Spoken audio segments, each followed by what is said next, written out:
What's up everyone, in this video I'll show you how to turn on or use the NFC feature on your iPhone to add cards or NFC tags. So if you open the settings here, unfortunately you cannot find like a direct setting to open or turn on or off the NFC option or feature. So instead you want to go to the Shortcuts app. So the Shortcuts app here comes pre-installed on any iPhone, any modern iPhone. And here it is. Instead, you can search for shortcuts, and this is the app. Open it.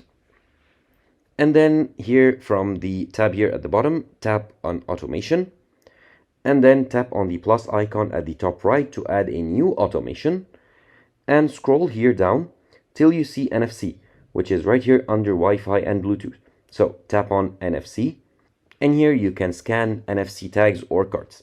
So simply tap here on scan next to NFC tag.